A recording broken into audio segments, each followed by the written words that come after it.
ഇന്നലെ അപ്പോൾ sky force എന്ന് പറഞ്ഞൊരു പടം കണ്ടിട്ടുണ്ടായിരുന്നു. എല്ലാവരും ഒന്നും പറയില്ലാത്തതുകൊണ്ട് ഞാൻ ഈ ഒരു സെറ്റപ്പിൽ വീഡിയോ എടുക്കുന്നത്. അക്ഷയ് കുമാർ, സാറ അലി ഖാൻ, പിന്നെ പുതിയൊരു മച്ചാനുണ്ട് പടത്തിൽ. പേരെനിക്ക് അറിഞ്ഞുകൂടാ, ബാക്കി ആരും എനിക്ക് അറിഞ്ഞുകൂടാ. കഴിഞ്ഞ വർഷം ഫൈറ്റർ എന്ന് പറഞ്ഞൊരു സിനിമ ഇറങ്ങിയപ്പോൾ അതേപോലെ തന്നെ റിപ്പബ്ലിക് ഡേക്ക് പാട്രിയോട്ടിക്സ് ഒക്കെ കുത്തി ഇറച്ചുകൊണ്ട് അടുത്തൊരു എയർഫോഴ്സ് പടം സ്കൈ ഫോഴ്സ് കണ്ടിരിക്കുകയാണ്. 2 മണിക്കൂറേ ഉള്ളൂ. ചടപടയെന്ന് തന്നെയാണ് പടം ഓടിയത്. അങ്ങോട്ടും ഇങ്ങോട്ടൊക്കെ പടയെന്ന് പോയി. ഫസ്റ്റ് ഹാഫിലൊക്കെ നമുക്ക് ആ ഒരു ജെറ്റിന്റെ സീക്വൻസ് കാര്യങ്ങളൊക്കെ ഉള്ളൂ. സെക്കൻഡ് ഹാഫിലൊക്കെ ഒരു എന്താ പറയുക, ഒരു മാൻസിക്കം അറിയാമല്ലോ, സോൾജേഴ്സും പോട്ടെ, എയർഫോഴ്സ് അവിടെ ഉള്ള ജീവനക്കാരുടെയൊക്കെ ചില പ്രശ്നങ്ങളൊക്കെ ഉണ്ടാവും. നമുക്ക് പടം കാണുമ്പോൾ തന്നെ മനസ്സിലാവും ആര് മരിക്കും, ഇവിടെ എന്ത് സംഭവിക്കും, ഇന്റർവെൽ ആകുമ്പോൾ എന്ത് നടക്കും, ഇത് കഴിഞ്ഞിട്ട് ഇനി എന്താണ് ആവാൻ പോണത്.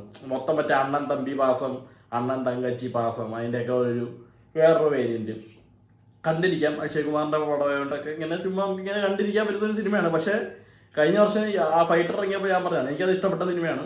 അത് കണ്ടപ്പോൾ ഞാൻ പറഞ്ഞതാണ് ഇവർ ഈ ഒരു ടെംപ്ലേറ്റ് സാധനം ഒന്ന് വിട്ടുപിടിക്കണമെന്ന്. എന്ന് വെച്ചാൽ ഈ പടം പറഞ്ഞാൽ അതേപോലെ തന്നെ ഒരേ ബേസിൽ തന്നെ എടുത്ത് നമുക്ക് തോന്നിപ്പോകും ചില സീക്വൻസ് ഒക്കെ കാണുമ്പോൾ. എന്ന് വെച്ചാൽ പാകിസ്ഥാൻ ഇങ്ങോട്ട് ബോംബെറിയുന്നു, യമൻ അങ്ങോട്ട് പോയി ബോംബെറിയുന്നു, അവരുടെ ആ ബേസിനെ അങ്ങ് തീർത്തളയുന്നു. ഇതൊക്കെ തന്നെ ടെംപ്ലേറ്റ് പടോടെ. പിന്നെ ചുമ്മാ ഇങ്ങനെ കണ്ടോണ്ടിരിക്കുക. അവരുടെ ആ ഒരു എന്റർടൈൻമെന്റ് വാല്യൂ ഉണ്ട് ഇപ്പോഴും ആ സാധനത്തിന്. പക്ഷെ മടുത്ത് തുടങ്ങി എന്നാണ് ഞാൻ പറയണത്. എനിക്ക് സത്യം പറഞ്ഞാൽ ഈ സാധനങ്ങളൊക്കെ മടുത്ത് തുടങ്ങി മൊത്തത്തിൽ. അപ്പോൾ കാണാനുള്ളവർ പോയി കണ്ടു നോക്കണേ.